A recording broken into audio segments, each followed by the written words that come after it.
Hi, everyone. My name is Dr. Maureen Siebert, and I'm the founder of Fertility Goals, a fertility consulting company that helps people make decisions as they are planning their path to parenthood. And welcome to the first episode of the Fertility Goals podcast. While I was really hoping that we could start this podcast off on a more positive and upbeat note, for those who follow me on my Instagram at Fertility Goals, you know that the last couple of weeks have been really hard. And so from that, I just felt really inspired to share how I've been doing. I am definitely still in the grieving process, but overall, it's been something that's taught me a lot, a lot about the fertility experience, a lot about what we don't talk about, a lot about ways that people can be supporting us and ways that you don't have to experience shame just because you are going through fertility challenges. So welcome. Welcome to this episode, and I hope to really just share the 3 things that I've learned and done that has possibly made this an experience where I can sit here today and speak to you all on this camera and actually feel decently good. I'm not 100%, but I am encouraged and I'm excited to share resources. This podcast will be something that I thought was going to be a lot more informational, but it seems as though it's going to be one of those vlogs, journey podcast with a little bit of the niche tied in and a little bit of the expert information as well too. So if you are excited to join me on this ride, excited to learn more from what I'm working on, what I'm researching, what I'm studying, and now what I'm experiencing, please subscribe to this YouTube channel. Join me for this ride. I have a plan to be more consistent and drop more content that people have been asking me to do for a very long time. So first, I want to talk about the miscarriage, the 2 miscarriages that have happened. The first one I experienced in August of 2024. And that one was definitely an odd experience. Both of them are very odd, but the first one was difficult because I had only found out I was pregnant just 2 days earlier. My husband and I were trying. We were praying and hoping for a child. It's something that we had talked about and planned in great detail, and with hopes to, enjoy our summer and really get to know each other. We got married in May 2024. I can talk about that later, how I met this amazing man on the internet. And he's been in my life ever since. But we got married in May 2024. We wanted to have hot married summer and enjoy some alone one-on-one time, especially because my son from my previous marriage was going to be away with, my ex-husband. And so it was a good time. We were learning each other, loving each other, and just super hopeful for the future. And so we went to Italy in early August, and I kind of had a hunch I was going to be pregnant, but I tried not to read into it too much or tried not to get anxious about it. I was tracking my cycles. I was using the ovulation strips. I had posted about that just to really understand what was going on. And of course, being in the fertility space, all my labs and hormones were checked ahead of time. The year before, I'd gotten a few ultrasounds, so I knew, I had one fibroid, but it wasn't necessarily going to impede any of my fertility, hopes or dreams or anything like that. So I was all set to go. I was ready. I was excited. And in late August, I decided to just take a pregnancy test. I hadn't missed my period yet. And so I take it on a Wednesday and I tell my husband, Peter, and he's so excited. And And literally 2 days later, I woke up and I was like, I don't feel pregnant. It was an odd experience. I couldn't necessarily pinpoint any symptoms, but I was like, I just don't feel pregnant. And so I go to work. At the time, I was working at a clinic, and overall, I was able to get through maybe the first couple hours of work. And then I just felt a cramping pain, and I went to the bathroom, and then I saw that there was blood there. And so I called Peter, my husband, and then I called a doctor, and all they could do at that point, I hadn't even called to set up my first appointment. All I could do was just some blood work. And so there's something called serial HCGs. So all they could do at that point is track my HCGs. And so HCG is the hormone that tells us we are pregnant. It's what's detected in the urine pregnancy strip, and it also floats around our blood. And so when HCGs, human chorionic gonadotropin hormone, is elevated, and we are pregnant, it actually doubles every single day or every couple days. And so if you are suspected of having a miscarriage, what they do is track your hormones every other day to see if there's that rise, that even doubling over time. And for me, unfortunately, it did decrease. And within about 4 days, I was back to 0 level. So it was just a very odd experience. And it kind of just felt like if I hadn't taken a pregnancy test, I probably wouldn't have even known that I was pregnant. And so we grieved from that. But after that, we were kind of just very hopeful. We were hopeful of the future. We were hopeful of what could come next. And so we spent some time praying and discussing and, talking to my doctor again, who was very supportive, very excited. And so from there, I actually had reached out to a couple fertility clinics. And part of it is just because of my network. I didn't necessarily need to do that per se. So by no means am I encouraging anybody after one miscarriage to seek treatment. But just thinking about, I was 34 years old. My husband is 40. He had never had children, never gotten anybody pregnant to his knowledge. And so it was one of those things where I was just like, okay, I need to have this in the back of my mind. And so we had an initial evaluation, but even the fertility doctor kind of did it out of a favor. And so he was just like, you know what, just call us. Call us if you try again in 6 more months and it's not happening, but no, we're here for you. And so it was totally fine. So again, I was loosely tracking my cycle at that point, but in November was my last cycle. And I remember Peter just being super confident and just like, it's going to happen this month. It's going to happen this month. And it did.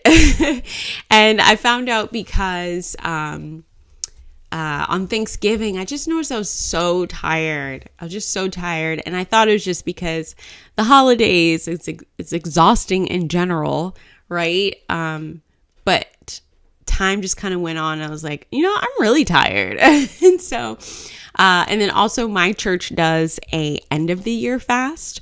Identify as Christian. And so often churches will do a beginning of the year fast in January.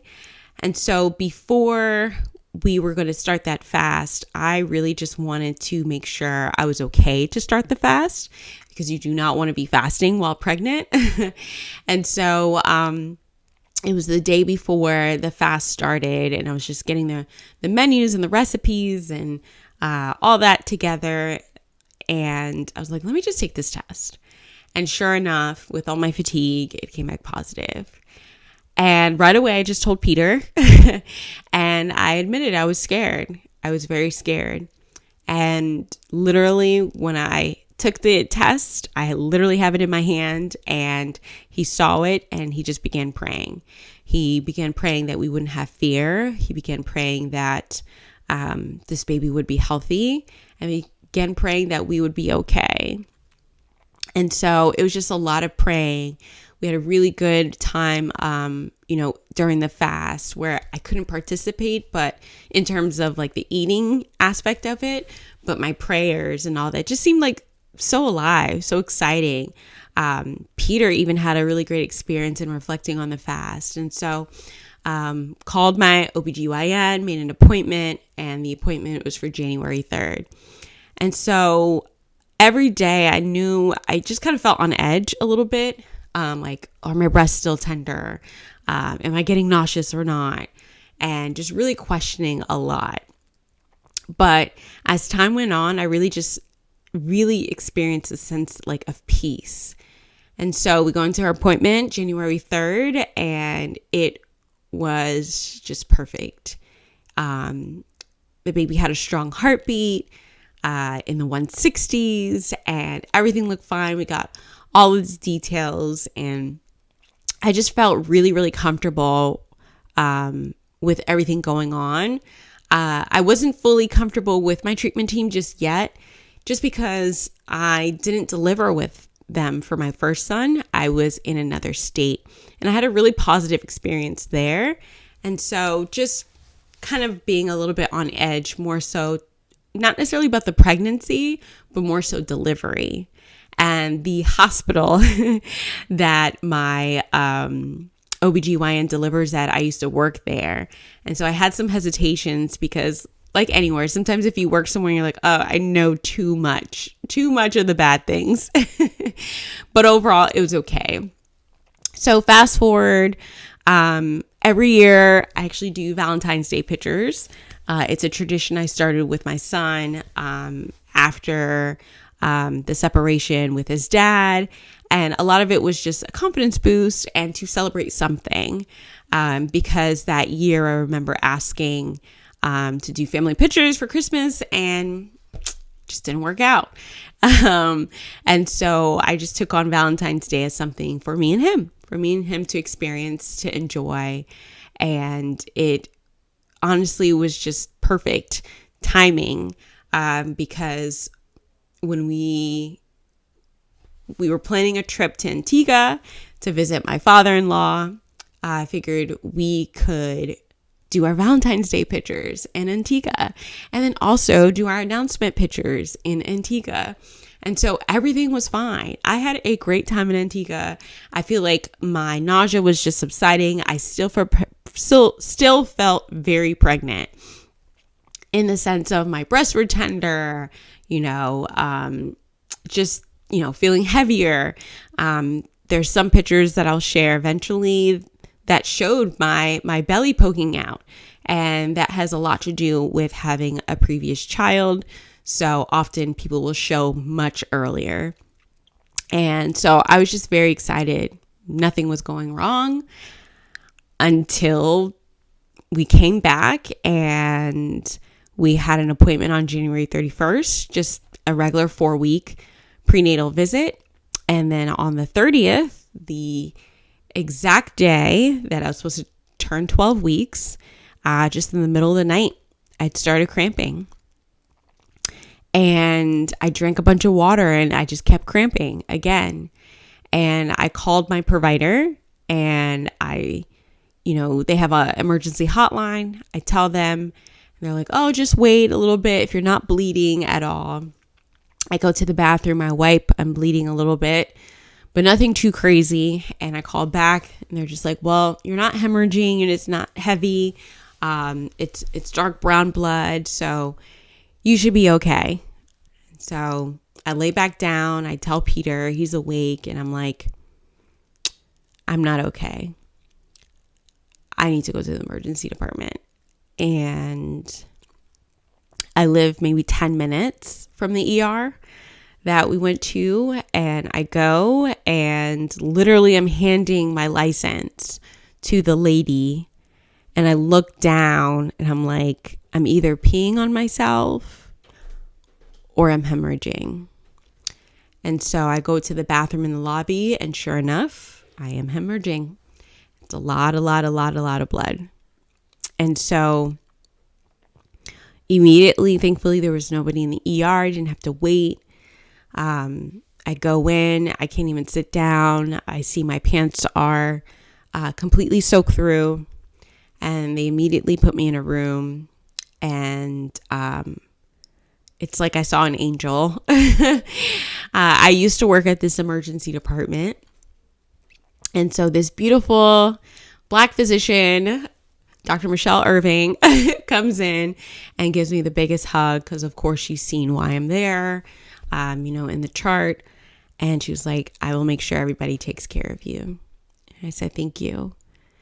And at that moment, I know what's going on. And being a former ER nurse, I know in this moment, I just need to remain calm. No amount of screaming, no amount of crying, no amount of yelling is going to do anything. And so I just need to keep it together. And now the tears are just kind of like rolling down my eyes. I'm looking to Peter. He's holding my hand.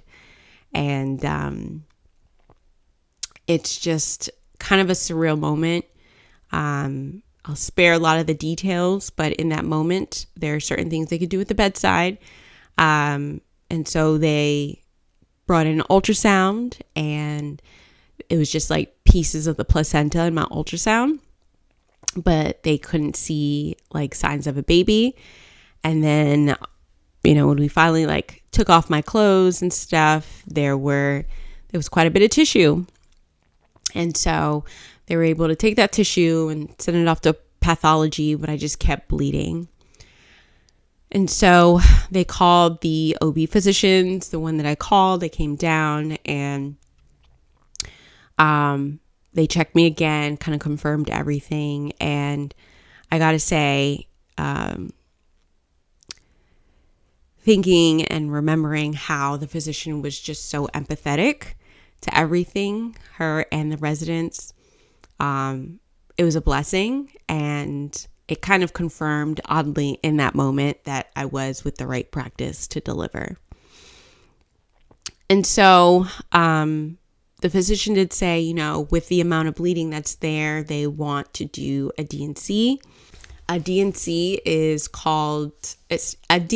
stands for dilation and curettage, which means that they are dilating the cervix a little bit, and they are suctioning out any remaining amounts of pregnancy or products of conception, because they did not want me to hemorrhage. And so after that experience, I, went through my grieving process, and it was wild. It was crazy. It took me a little bit to really process what was going on, just because we gotten so far. We took our pictures. We did something called NIPT, non-invasive, pregnancy testing, and found out we were having a little girl. And, I'd done all the genetic screens and all that. And I'll talk more about it in other episodes, but it was just one of those things where it really felt like something was just taken from me, taken from us, taken from my family. Because we told quite a bit of people ahead of time because we were concerned with the first miscarriage. And so to have this happen again after so many people are praying, so many people are in this with us, it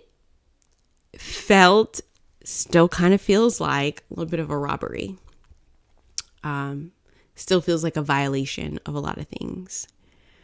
But overall, it's kind of brought me here today to share 3 things that I did that I think has led me to the point where 17, 18 days later, I can make this video and be okay and stand here despite experiencing the worst kind of grief that I have ever experienced.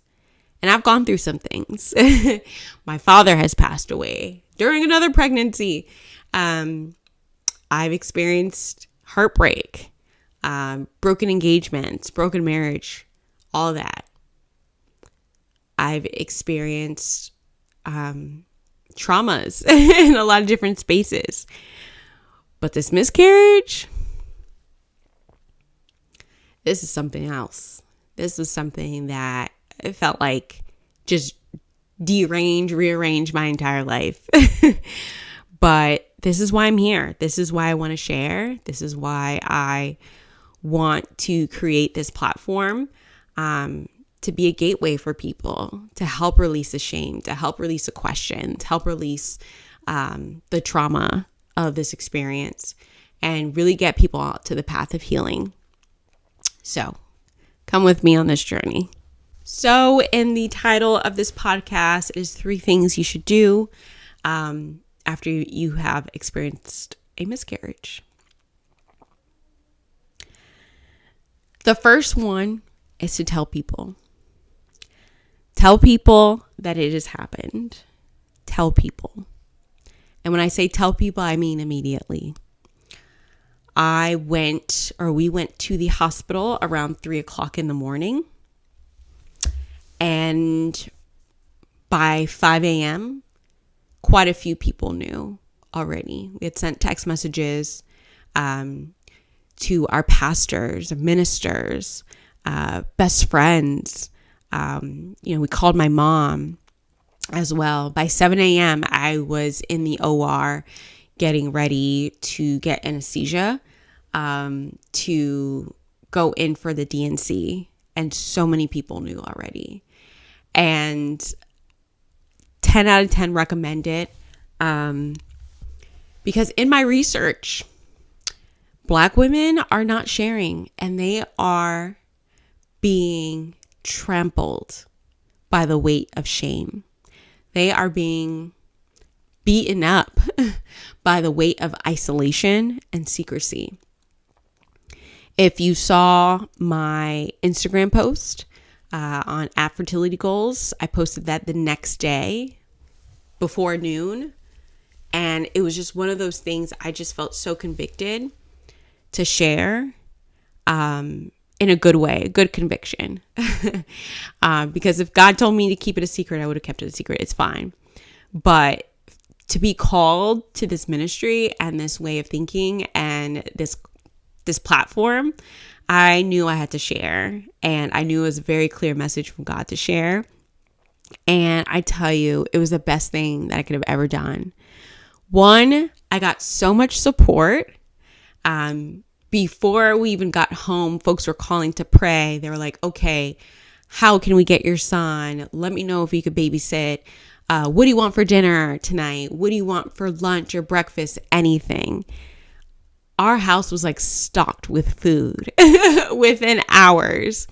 And it was just such a wild experience of how people just rallied together, in between shifts on their work, break and stuff, just to be there for us. And granted, I do study this. I do have these conversations with people in my circles.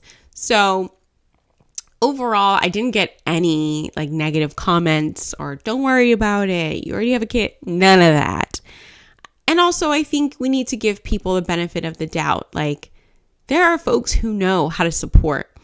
And if there is anybody in your life that is blaming you or, dismissing your concerns, one, it is worth having a conversation of say, hey, this is helpful. This is not helpful. We can communicate, use our big girl words, but also we can maybe move on to folks that might be more comforting, but telling people about what is happening is the best thing possible. And again, not everybody needs to know, but I have just been blessed with the fact that I could tell a whole bunch of people, and it's like everybody activated to be a supporting person. And then also I got some really amazing stories of similar experiences where I know just because of my work that I wasn't alone. But in those moments, I was just like, oh, wow, imagine if some of those people that I speak with told more folks, they would feel less alone. They would feel less like an alien. They would feel less like something is wrong with them versus this is a very common experience. Infertility is a disease. And people don't necessarily see it that way a lot. And so I definitely would recommend that folks tell somebody. Tell someone that you can trust. Tell someone that you feel like can be there for you. And if they can't, preface the conversation of, hey, this is what I need. I think I just need a hug. I think I just need somebody else to know this. I am carrying this weight. So tell someone. Also, consider telling people so they understand what you're going through. After the first miscarriage, I didn't really tell many people just because it was an odd experience. Like, I was just pregnant for literally 2 days. But I found that weeks later, folks were coming up to me like, when are you going to give Peter a baby? When are you doing this? Personally, I wouldn't say I like making people uncomfortable, but I don't mind making people uncomfortable. So when they would ask these things, I would just say, oh, it's funny you say that because I just experienced a miscarriage. And they got so uncomfortable. And I loved it because now I know they're not going to ask that for somebody else, to somebody else, and make them uncomfortable. But overall, ever since then, a couple people that I told, they would check in on me. Just like, are you okay? Do you need anything? Let me know. And so you'd be surprised that when you just bluntly tell people the truth, they'll get in line. They will get in line. And also you'll find camaraderie in different ways too. So keep that in mind. And I will also want to emphasize there is no right way to tell anybody this. Like, as I've spoken to some people who haven't shared it, like they're like, well, it's not coffee table conversation. It's not something like, hey, here's a nice shirt. I'm experiencing infertility. It's one of those things you kind of just have to get it out.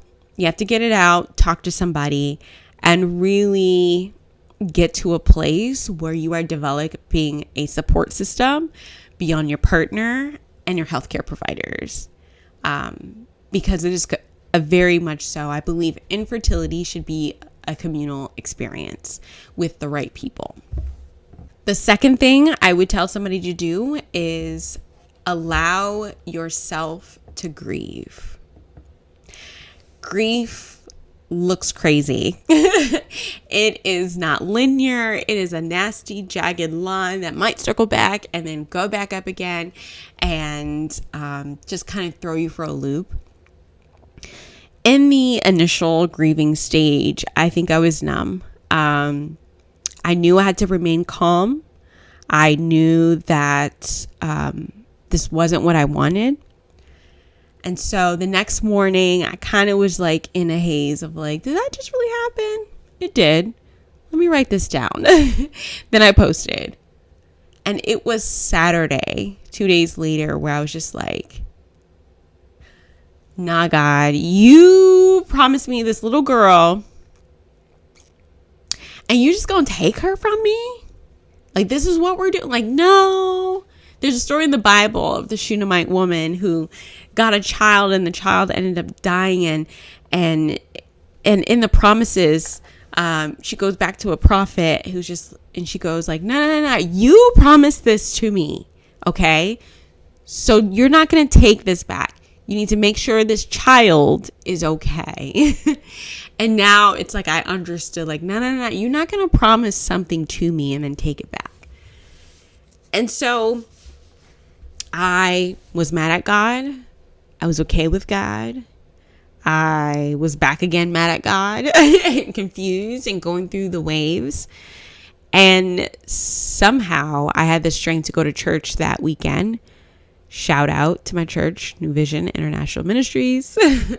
And the sermon was just perfect. It was on grief. It was about turbulent times.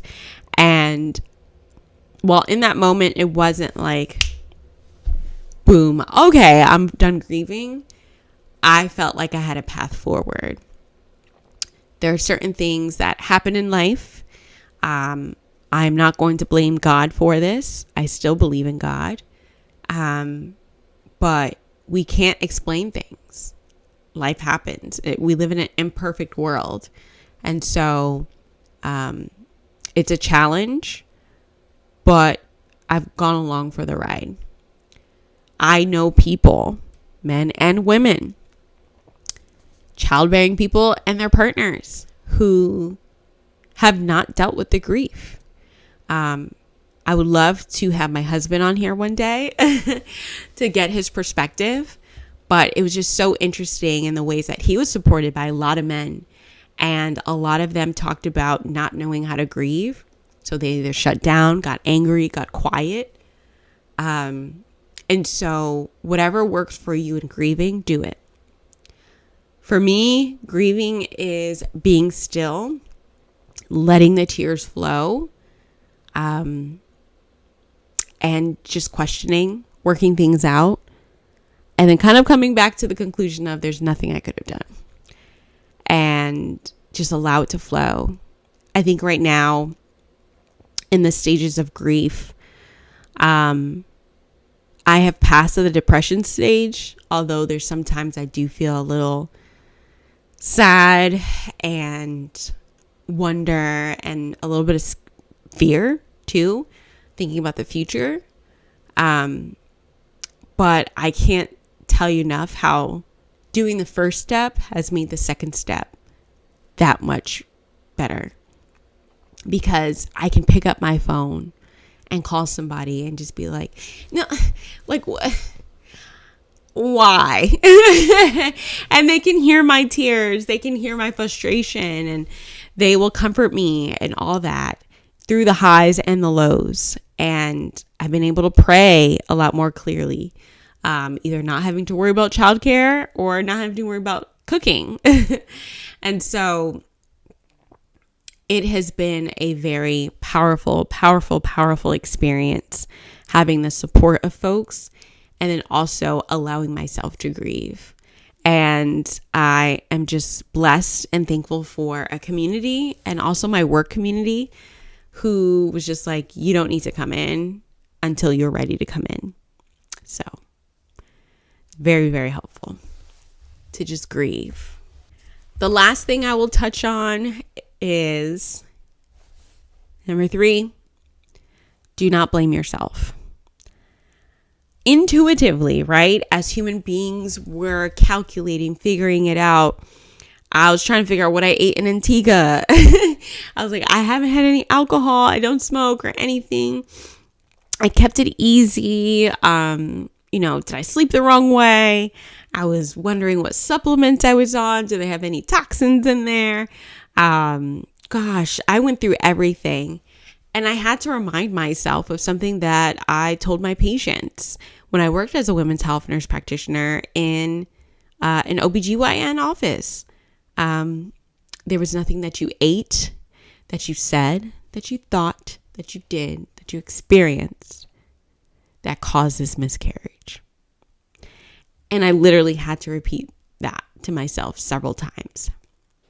And while, yes, there are things within my control that I can probably do better on in terms of nutritional support, and I had gained some weight and all that stuff before, conceiving, there's nothing that I am doing now that I feel like is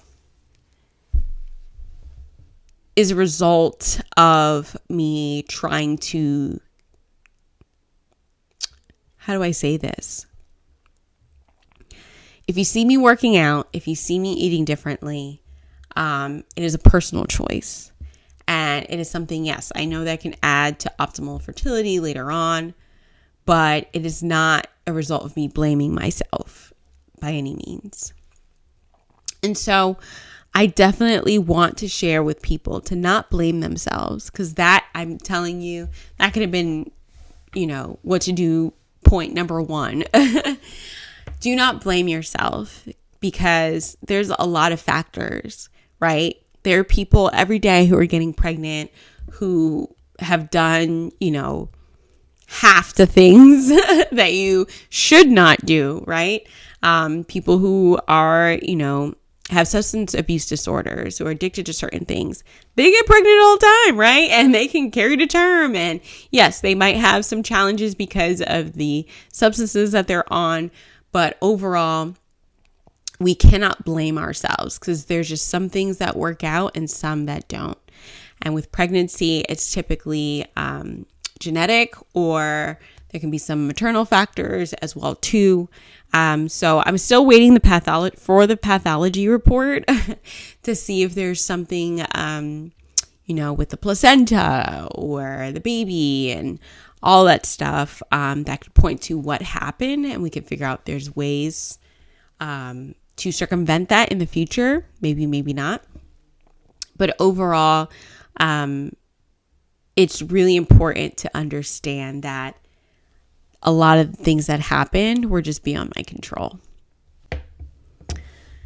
All right. So that is the end of episode 1 of Fertility Goals. Thank you so much for listening. Please subscribe to this channel. I'm very much so in the grieving stage still. So I kind of don't want to get married to the next time I'm going to post. But overall, there is a lot of great content that it's on its way. I'm still figuring out the whole camera setup and microphones and what works or not. But I'm here. I'm here as a resource. Please comment below. Have you gone through this? What resources helped you grieve? What books? What opportunities? What conversations? What quotes have helped you get through this time? Please share those below in the comments. I want everybody to see it. I want everybody to feel encouraged at the end of this podcast episode. So just to recap, 1, tell somebody. Do not fall into the trap of isolation. 2, grieve. Grieve in the ways that you can, that are feasible for you, that make sense for you. And 3, do not blame yourself. Do not blame yourself. Do not blame yourself.